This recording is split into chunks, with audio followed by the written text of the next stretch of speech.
back to my channel. Salama here. Today I have to discuss something that's been really going on in my mind, and I want to chat about a very interesting topic today because I've been lingering on it for a few days. As you know, I've been on a quest to watch 2023 film releases, and I've managed to watch a lot, most of it actually, but not all of them, of course. However, most hot films that were on festivals and that have been on everyone's social media, I've achieved to watch. And I want to talk about the really interesting tendency that I have noticed. So I know that it is very, as a filmmaker, it is very difficult to um, portray strong female characters. Of course, portraying any human being is already a challenge, but let me tell you, women are usually more mysterious on screen than men. I'm just saying it. And there is certain energy that female characters bury, and there is a lot to still show. So 2023 was very interesting for me because a lot of filmmakers came out with very strong female characters. At least they attempted to show these very strong female characters. By strong, I mean interesting, vibrant. Let me start by saying the films that I think attempted to touch upon very strong female characters. But let's just chat about whether they succeeded and which was the most complex and real female character in 2023, because I'm also interested in your opinion. The first is Priscilla, which is a biopic, and it actually attempted to show the other side of Priscilla's life, which I have to say Sofia Coppola really failed in it because it was just so boring to watch. It was using such a cliche narrative styles. I really was disappointed because I thought maybe there is something more about Elvis's and Priscilla's story that we might observe, but yeah, the story was really linear, although it had a potential to be more, so that's why I say examples. Other film is French Passages, then South Korean film Past Lives. Killers of the Flower Moon by Scorsese had really interesting female characters. Barbie, of course, the film of 2023. Poor Things, Anatomy of the Fall, French film, which was also critically acclaimed. May December, Fallen Leaves by Kaurismäki, She Came to Me by Rebecca Miller, Asteroid City by Wes Anderson, and last but not least, Ceylan About Dry Grasses. So all of the films attempt to show a strong female characters, and they do to some extent, but in terms of cinematic transformation and cinematic showing of the psyche and complexity of female character, I think only one from this list succeeded. I like the potential behind May December, Priscilla, Anatomy of the Fall. I think especially May December and Anatomy of the Fall, the casting was amazing, and there were strong female characters there, I have to admit. However, in terms of the role model strong contemporary women, I think two films stand out, and they had, I think, the most marketing and media coverage on my social feed when I was looking at social media. They were always on my eye, and these two films are Barbie by Greta and Poor Things by Yorgos Lanthimos. Now, I have to say, as a watcher, I went to see both films at the cinema, and I was entertained by both of the films. I love Greta Gerwig as an actor, and I love Yorgos Lanthimos as a director. But when I was watching the film, of course, I tried to not have predisposition, and usually I don't judge films according to who is the director behind it. Um, I have to say that, in spite of the fact that both these films are very different from each other, to me, they are just different sides on the same coin, on the same medal. And let me tell you why. So, both films, whether it's Barbie or Poor Things, they follow uh, the journey of a female character. In Barbie's case, it's Barbie, played by Margot Robbie, and in Poor Things' case, it's Bella Baxter, played by Emma Stone. Both actors did amazing job. Both of the films, in terms of set design, in terms of how the film is made, very, very good, marvelous. However, still, they are to me like two seasons of the year. You know, one is summer and another is spring. Um, I have to admit that I expected a bit more by Yorgos Lanthimos, and in Poor Things, although it's marvelous, Emma Stone deserves an Oscar, Grammy, anything. It's a wonderful, wonderful film. However, having known Yorgos Lanthimos, for me, I can see how he attempted to make this character very sellable. And that's how Bella Baxter is very close to Barbie. They are like sisters, but not twins, in terms of cinema to my eyes. Both of the characters are very lovable, they have development.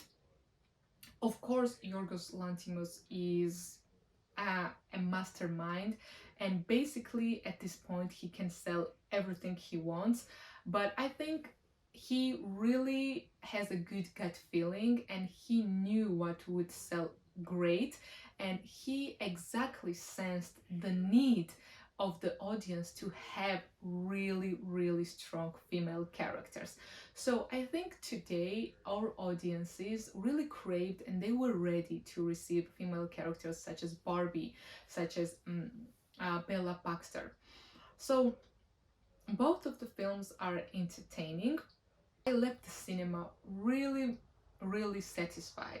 When I left Barbie, you know, I was feeling great. When I left Poor Things, I was feeling really great.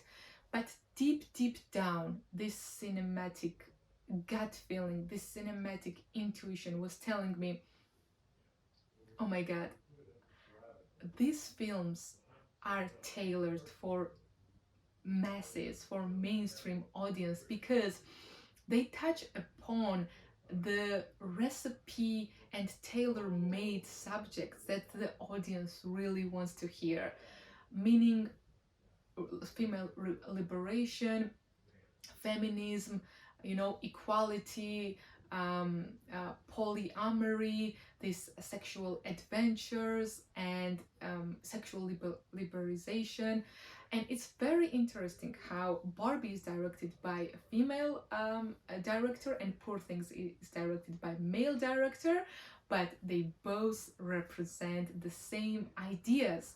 So I may be judging very subjectively, bear it in mind. It is just my opinion. And comment down below if you agree with me. Because, yeah, it's very interesting how directors want to, and being a filmmaker myself, I of course want to make films that people enjoy watching.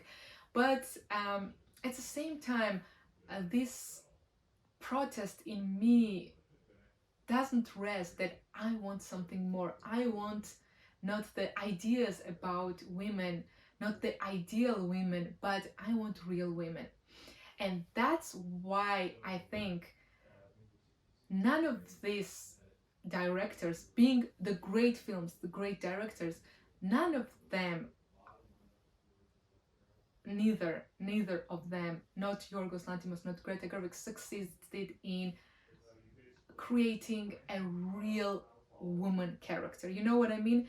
To me, Bella Baxter and Barbie, they are metaphors, they are icons, they are fun to watch, they are dolls. And I like to watch them. But the director who showed me the real struggles and real down to earth, grounded, taken from life character, this lively character, female character.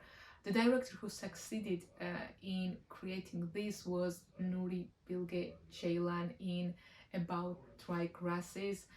I mean the character of Nuri or Nuri. Oh my god. First of all, this film is such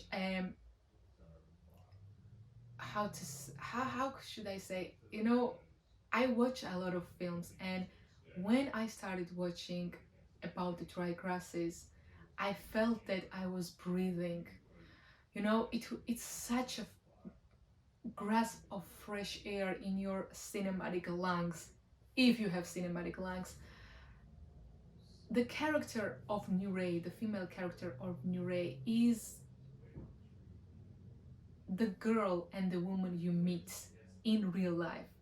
So that's why for me it was just, I had goosebumps. I was like, oh my god, Ceylan, how can you make this film that is, oh my god, it's life itself.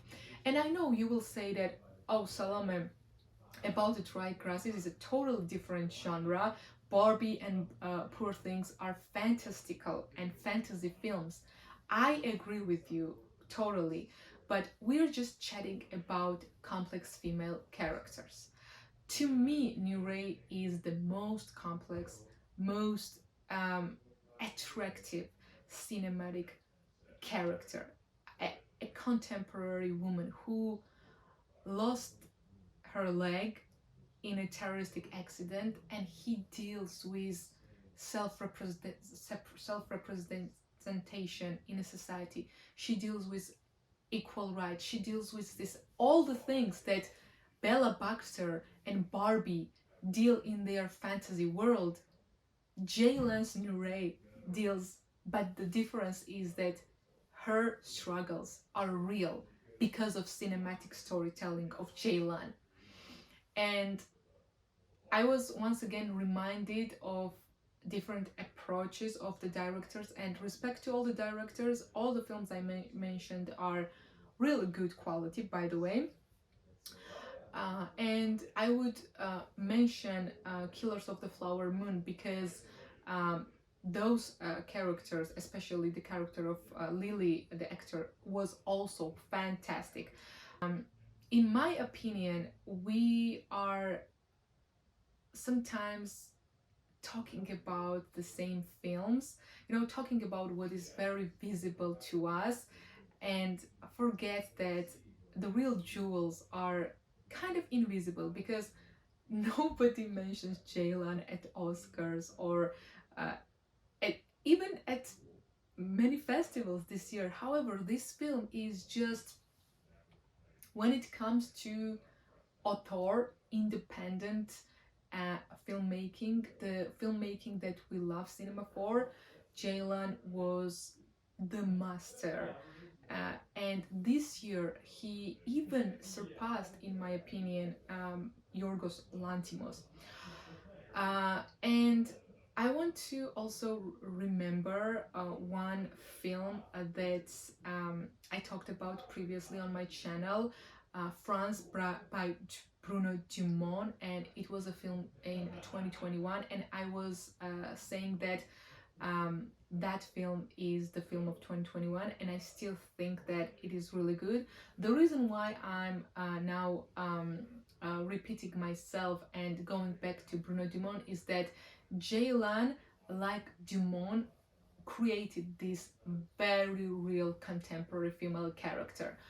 So yeah, of course, we all have our taste, we all have our favorites, and I just wanted to pay my tribute and really underline the importance of the films that are not so vibrantly vivid on our social media, and tell you that sometimes real cinema and the films that give us the shock of reality, you know, it emerges us in the reality. And I think cinema is meant to make us pay attention to reality. I love fantasies, and there is a lot of room, and Poor Things and Barbie are amazing metaphors. However, it is it hasn't given me that sort of sensation as I was um, given by watching Ceylan's film. Definitely must watch, and I think it is the best film from 2023. I didn't expect it because I was just first of all, I couldn't even find it for a long time, and it wasn't even shown at the cinemas, guys. uh, it's amazing. And then I was just really persistent because I wanted to watch as many author films in 2023. And unlike Poor Things and Barbie, I didn't watch it in the cinema, which is so unfortunate. I would like to see it in the cinema if it's available, but nobody's showing Ceylan. And that's the thing about the world we live in. We want to watch our ideas about women and not real women. And I'd like to end this video with this opinion. I may be wrong, but yeah, comment down below whether you think that these films are more about ideas than real characters. I like, once again, I like what Bella Baxter and Barbie represent. Don't get me wrong, I'm all for ideal women once again, but I didn't feel their pain. I didn't feel the texture, and the cinemas were not tactile. And I was actually amazed because most of Yorgos Lanthimos films are so tactile and so, you know, under your skin. They get under your skin. And here the craft is amazing. Fashion, acting, Emma Stone, Mark Ruffalo. Oh my God, Mark Ruffalo's character, and the dance. I must admit that Bella Baxter's dance scene, 10 out of 10. However, what I mean is this heartache that you feel when you watch characters, you know, going under whatever they are going, or the joy. Oh my God, Nuri, Bilge, Ceylan portrayed Nuri so delicately, with so much respect, so much pain, so much joy, so much wisdom. This is what I like, and what type of films I hope to make one day. It was like when I was watching Ceylan, I was so envious of this sensibility of what has to be filmed. Anyway, I think this video is already too long. Thank you so much for watching. Comment down below what is the best film of 2023 and the worst film in your opinion. I still am searching for 2 or 3 films, and some films I couldn't even watch till then, like Priscilla. Oh my God, it was such a challenge for me to finish that film because I was extremely bored. But anyway, yeah, let's just keep watching all the films. See you next time.